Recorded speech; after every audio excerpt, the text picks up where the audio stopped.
Le tournoi avait été présenté comme l'événement sportif le plus ambitieux de l'histoire de l'humanité. 48 nations, 16 villes, 3 pays hôtes, une audience télévisée mondiale que les propres projections de la FIFA annonçaient être capable de battre tous les records jamais établis. Mais alors que la phase de groupe avance dans ses premières semaines, un sujet inattendu s'est imposé dans la conversation, et il n'a presque rien à voir avec les buts, les tactiques ou les équipes qui trouvent leur rythme au bon moment. Ce qui domine aujourd'hui les gros titres, c'est tout ce qui arrive aux joueurs et aux supporters avant même qu'ils ne posent le pied sur la pelouse. Et plus on regarde de près, plus une évidence s'impose. Cette Coupe du Monde ne fait pas face à une seule controverse. Elle en affronte plusieurs à la fois, qui s'empilent les unes sur les autres en temps réel, d'une manière véritablement inédite dans l'ère moderne de ce tournoi. Commençons par les contrôles de sécurité, parce que c'est là que l'indignation a frappé en premier et avec le plus de force.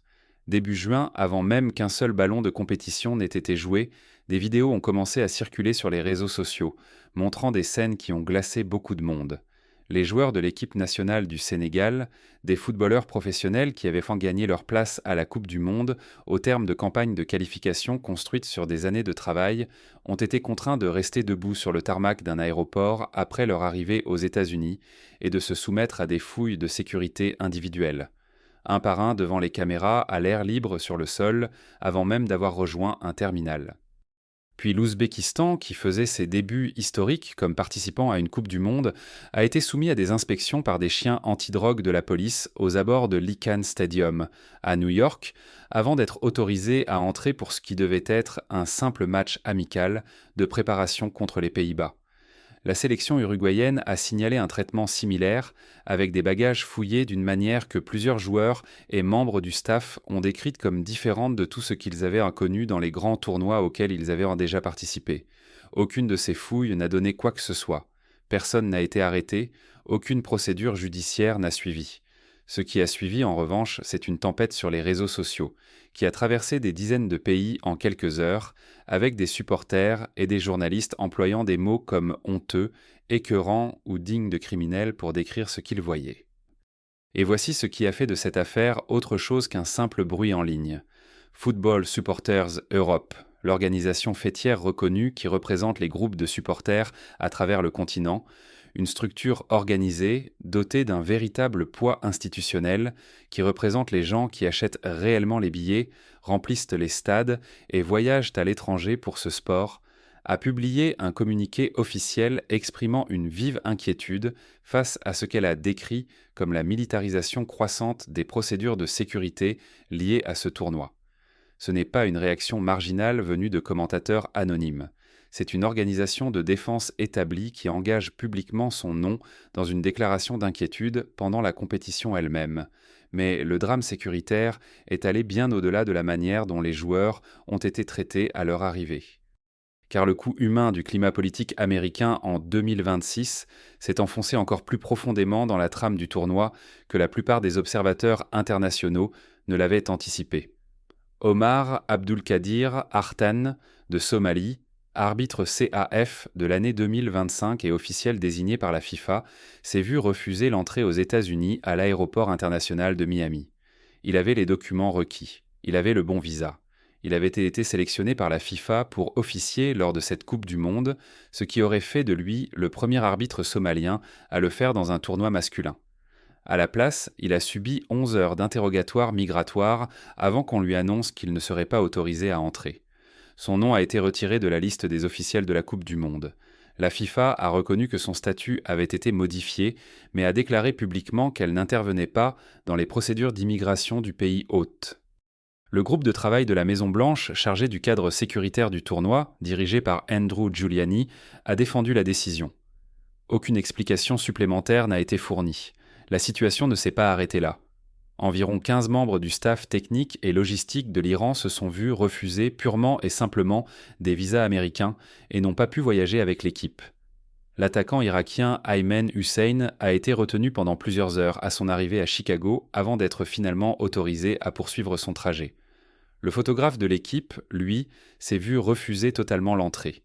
L'Iran comme l'Irak ont réussi à disputer leur premier match de groupe, mais les circonstances entourant leur arrivée ont dessiné un tableau qui dépassait largement les frictions habituelles de la logistique des déplacements internationaux. C'est ici que la dimension politique de la Coupe du Monde 2026 devient impossible à séparer de sa dimension sportive.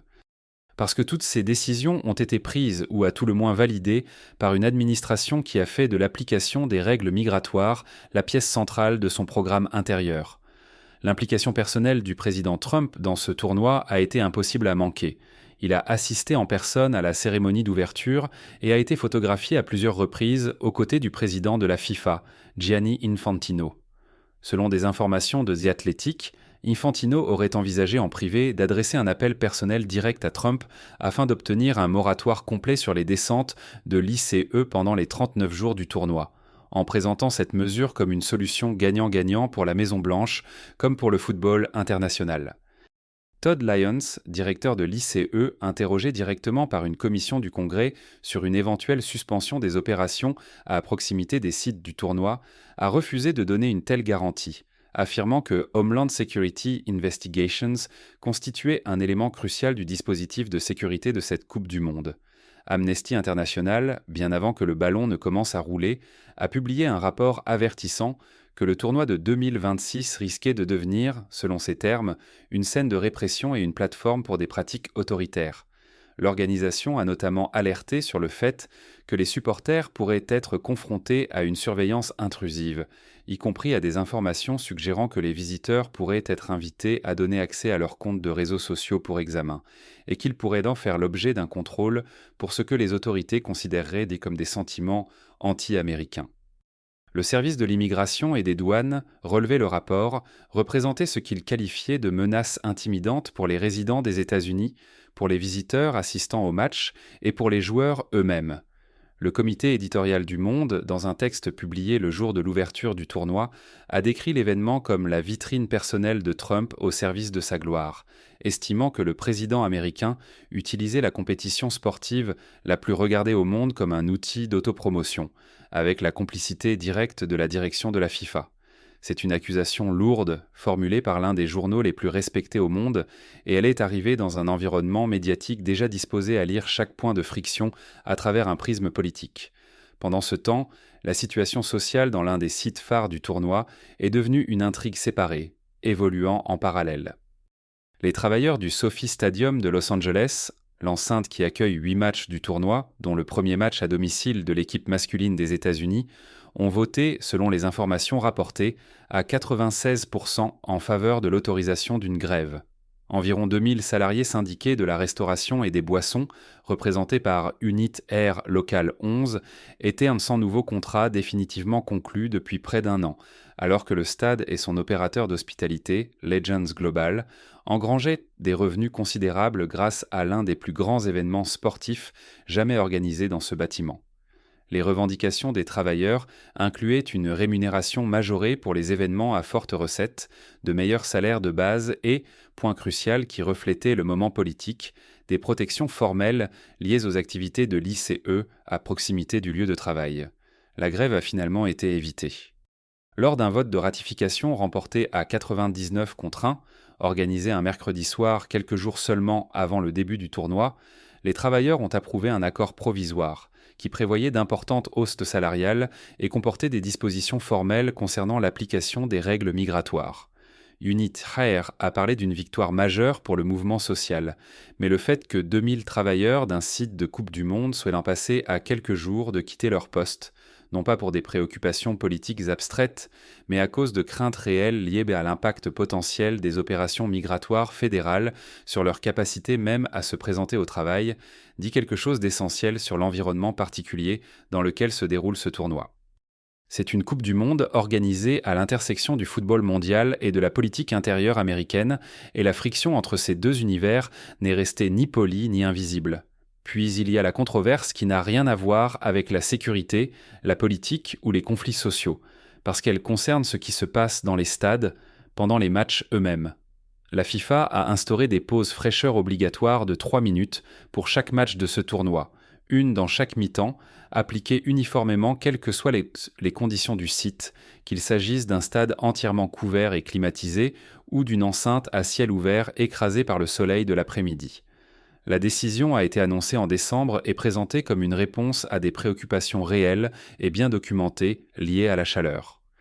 Des scientifiques avaient adressé une lettre ouverte à la FIFA pour l'avertir que 14 des 16 stades de la Coupe du Monde pourraient en dépasser, pendant la compétition, des seuils de température potentiellement dangereux. Ces mêmes scientifiques, il faut le noter, estimaient en a que 3 minutes ne suffisaient pas et demandaient en ce que les pauses soient importées à au moins 6 minutes, compte tenu de la gravité des conditions attendues dans les sites les plus chauds. Le problème n'est pas l'existence des pauses en principe. Le problème, c'est leur application générale sans la moindre flexibilité, qui les impose de manière identique dans un stade couvert et climatisé par température modérée et dans une enceinte à ciel ouvert sous une chaleur écrasante en plein milieu de journée. Et la réaction a été brutalement constante. À Dallas, de puissants huées sont descendus des tribunes pendant les 2 pauses d'hydratation du match de groupe entre l'Angleterre et la Croatie. À Toronto, l'annonce de la pause pendant Ghana contre Panama a été accueillie par ce que les journalistes présents ont décrit comme les huées les plus fortes entendues de tout le match. La pause de la seconde période, survenue au moment précis où la rencontre venait de s'animer et où l'élan semblait mener à une véritable rupture, a été décrite par un journaliste comme peut-être encore pire. Les supporters présents ont hué bruyamment et les téléspectateurs à domicile ont eu droit à des publicités. Cette dimension publicitaire est précisément ce qui rend la critique plus difficile à écarter comme de simples grognements de supporters. Des joueurs, des entraîneurs et désormais des groupes de supporters organisés ont tous relevé publiquement que les pauses coïncidaient régulièrement avec les fenêtres commerciales des diffuseurs. Les critiques affirment, et les éléments disponibles rendent cet argument difficile à réfuter, que la FIFA a de fait pris une véritable préoccupation liée à la santé des joueurs pour la convertir en mécanisme publicitaire intégré, applicable que la justification sanitaire existe ou non dans un stade donné. Le staff de la Croatie et plusieurs autres sélectionneurs ont aussi soulevé des objections tactiques, soulignant que l'arrêt obligatoire fonctionne comme un temps mort non programmé, permettant aux équipes de se réorganiser tactiquement, de préparer en détail des phases arrêtées et de modifier la dynamique d'un match d'une manière qu'aucune Coupe du Monde précédente n'autorisait. Ce qui devrait être demi-temps fluide de football se transforme de plus en plus en quelque chose qui ressemble à 4 quarts-temps séparés. Dans un sport défini par sa continuité, ce n'est pas une irritation mineure. Pour les supporters comme pour les joueurs, c'est une transformation structurelle du caractère même du jeu. Le troisième grand fil de controverse traverse le cœur de l'histoire individuelle la plus médiatisée du tournoi jusqu'ici. Car lorsqu'un joueur du rang de Lionel Messi se retrouve visé par une plainte disciplinaire officielle qui reste sans décision plusieurs jours après un match, cela devient un cycle médiatique à part entière qui refuse de s'éteindre. L'Argentine a affronté l'Algérie dans un match du groupe J à Kansas City. Le résultat a été de 3-0 en faveur de l'Argentine. Messi a inscrit les 3 buts en seconde période, une performance qui, dans presque n'importe quelles autres circonstances, aurait suscité une couverture entièrement centrée sur la qualité de son jeu et sur ce que cela pouvait signifier pour les ambitions argentines dans la course au titre. Au lieu de cela, la conversation s'est presque immédiatement déplacée vers un incident de la première période au cours duquel Messi a semblé marcher sur le mollet du capitaine algérien Aïssa Mandi et le pousser au sol par derrière. L'arbitre, le Polonais Szymon Marciniak, a accordé un coup franc. Aucun carton n'a été montré. La Fédération algérienne de football a déposé une plainte officielle auprès de la commission d'arbitrage de la FIFA, comme l'a confirmé à Reuters, le vendredi suivant le match, une source au fait du dossier. La plainte estimait que l'incident impliquant Messi méritait un carton rouge et soulevait en outre une réclamation distincte selon laquelle l'Argentin Alexis Mac Allister aurait échappé à une sanction pour un coup de coude. Une source au sein de la fédération a déclaré directement à l'AFP « La plainte concerne principalement l'intervention de Messi, qui, de l'avis de tous, méritait un carton rouge. » La FIFA a accusé réception de la plainte. Aucune sanction rétrospective n'a été annoncée au stade actuel du tournoi. Messi reste qualifié et continue de jouer. Les consultants et observateurs du football sont divisés. Certains soutiennent qu'en appliquant strictement les lois du jeu, un pied levé avec contact par derrière sur un joueur debout constitue une faute grossière et que quelle que soit la manière dont l'arbitre l'a géré en temps réel, l'incident mérite un examen. D'autres estiment que la décision initiale de ne pas sortir de carton pouvait se défendre, compte tenu de la vitesse et de la nature du contact, et que la plainte tient autant à la frustration liée au score qu'à une véritable inquiétude sur l'arbitrage. Ce qui est impossible à contester, c'est que le débat ne s'est pas refermé. Il a généré de nouvelles vagues de couverture plusieurs jours après le coup de sifflet final, détournant l'un des grands récits individuels du tournoi de l'excellence footballistique vers un différend réglementaire. Prenons un peu de recul et demandons-nous ce que signifient toutes ces histoires simultanées lorsqu'on les place les unes à côté des autres. Chaque Coupe du Monde porte son lot de controverses. Russie 2018 est arrivée sous une pression internationale soutenue liée à des questions de gouvernance et à des inquiétudes politiques qui ont dominé la couverture d'avant-tournoi avant de reculer largement une fois le football lancé, remplacé par une véritable dramaturgie sportive que beaucoup d'observateurs ont fini par décrire comme l'un des tournois les plus agréables de mémoire récente. Qatar 2022 a porté pendant des années un examen préalable autour des conditions de travail et des droits humains, qui n'a jamais complètement disparu de la conversation générale, mais s'est visiblement effacé de la couverture minute par minute dès que la compétition a commencé. Ces deux tournois ont suivi à peu près le même arc, controverse maximale avant le coup d'envoi, puis le football reprend la main. 2026 suit un modèle différent. Au lieu de se concentrer presque entièrement dans la période précédant le tournoi, puis de s'estomper une fois la phase de groupe commencée, ces controverses émergent et se régénèrent au cœur même de la compétition. Les histoires de fouilles de sécurité ont éclaté alors que le tournoi était déjà lancé. La critique des pauses d'hydratation ne produit pas un seul cycle médiatique avant de retomber. Elle se réinitialise à chaque match joué dans une enceinte où les conditions ne justifient manifestement pas une interruption. La plainte disciplinaire de l'Algérie a surgi plusieurs jours après le match concerné, ajoutant une nouvelle couche d'examen à un résultat qui aurait autrement dû être une célébration nette d'une performance individuelle dominante. La situation sociale du Sophie Stadium a été résolue, mais le fait qu'elle ait été à quelques heures de perturber l'organisation concrète de matchs dans un site américain emblématique est un détail qui ne disparaît pas du dossier. Ce qui relie ces fils, ce n'est ni une seule décision, ni un seul mauvais acteur. C'est le poids cumulatif d'un tournoi fonctionnant à une échelle réellement inédite. 48 équipes au lieu de 32, 3 pays hôtes au lieu d'un, 11 villes américaines, 4 villes canadiennes, une ville mexicaine, des matchs répartis sur les fuseaux horaires d'un continent entier, le tout en essayant de gérer cette complexité dans un environnement politique qui a introduit des frictions aux frontières, dans les aéroports, aux points d'entrée des stades et jusque sur le lieu de travail des personnes qui font fonctionner les enceintes elles-mêmes. L'ambition organisationnelle de cette Coupe du Monde devait forcément créer des zones de tension. Le contexte politique spécifique des États-Unis en 2026 a transformé plusieurs de ces zones de tension en controverses à part entière. Voilà pourquoi tout cela mérite réellement qu'on s'y intéresse au-delà des arguments politiques, car derrière chacune de ces histoires se trouvent de vrais athlètes et de vraies personnes qui traversent une expérience qui devrait, avant tout, être une affaire de football. Imaginez descendre d'un vol de 14 heures après des mois de la préparation la plus intense de votre carrière professionnelle, stage, séances tactiques, travail physique, arriver au plus grand tournoi de votre sport, puis être aligné individuellement sur le tarmac d'un aéroport pour subir une fouille de sécurité avant même d'avoir atteint le bâtiment du terminal. Ou arriver à New York pour le tout premier match de Coupe du Monde de l'histoire de votre pays, un moment dont votre fédération et vos supporters rêvent depuis des années, et être accueillis par des chiens anti-drogue sur le chemin du stade.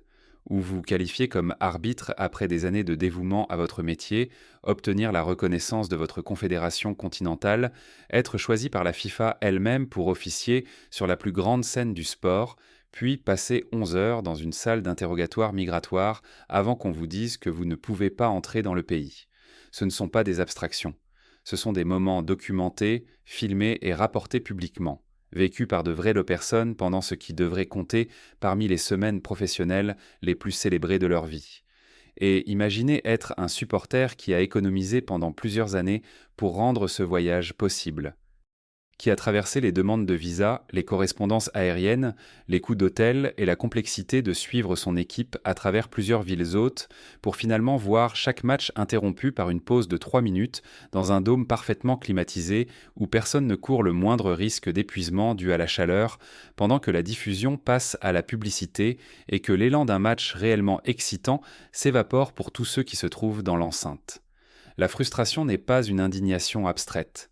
C'est l'accumulation d'expériences précises, concrètes, que des supporters, des joueurs, des entraîneurs et des officiels décrivent en temps réel dans plusieurs pays et plusieurs stades depuis les premières semaines de cette compétition. Alors, réalistement, que se passe-t-il maintenant? Le meilleur scénario possible est celui que ce sport a déjà produit par le passé. À mesure que les phases à élimination directe approcheront et que le football gagnera en intensité, avec de véritables prétendants qui se détachent, des matchs couperés à très fort enjeu qui concentrent l'attention, et cette dramaturgie des derniers retours, capable d'effacer presque tout le reste de la conversation, une grande partie de ce qui alimente aujourd'hui les controverses pourrait naturellement reculer. Les procédures de sécurité pourraient être ajustées discrètement, sans annonce publique. La contestation autour des pauses d'hydratation pourrait pousser la FIFA à appliquer la règle avec plus de souplesse, ou à tout le moins le débat pourrait s'éteindre lorsque de plus grandes histoires de football prendront le dessus. La plainte disciplinaire de l'Algérie sera tranchée d'une manière ou d'une autre, et la conversation avancera. La version la plus préoccupante, c'est que les controverses s'additionnent au lieu de s'estomper. Si d'autres délégations rapportent un traitement sécuritaire semblable à celui vécu par le Sénégal, l'Ouzbékistan, l'Uruguay, l'Iran et l'Irak, chaque nouvel incident viendra nourrir un schéma cumulatif qu'il deviendra impossible de présenter comme une friction isolée. Si la contestation des pauses d'hydratation grandit au lieu de diminuer à mesure que les semaines de match passent, et si les polémiques arbitrales continuent de produire des titres à côté de tout le reste, le récit accumulé pourrait véritablement façonner la manière dont l'histoire du football retiendra cette édition précise de la Coupe du Monde, quelle que soit la qualité extraordinaire du jeu sur le terrain. La FIFA a publiquement insisté sur son engagement à protéger la santé, la sécurité et l'expérience de tous les participants, joueurs, officiels, supporters et personnel des stades. L'organisation a mis en avant sa coordination continue avec les autorités des villes hôtes et les agences nationales de sécurité, comme preuve que ces préoccupations sont prises en charge activement. Reste à savoir si cette coordination se traduira par des changements visibles pour la suite du tournoi. C'est la question centrale à laquelle les prochaines semaines répondront. Une chose est déjà claire, ce n'est pas une Coupe du Monde où les controverses environnantes vont disparaître discrètement à l'arrière-plan. L'environnement politique qui a façonné le caractère de ce tournoi ne s'est pas volatilisé au coup de sifflet d'ouverture. Il a suivi la compétition dans les stades, il l'a suivi dans les aéroports, il l'a suivi jusque devant la commission disciplinaire. Et il a fait de la Coupe du Monde 2026 quelque chose de véritablement inédit dans l'histoire moderne de ce sport. Un tournoi où la conversation sur ce qui se passe autour du football rivalise chaque jour avec celle sur ce qui se passe à l'intérieur même du jeu.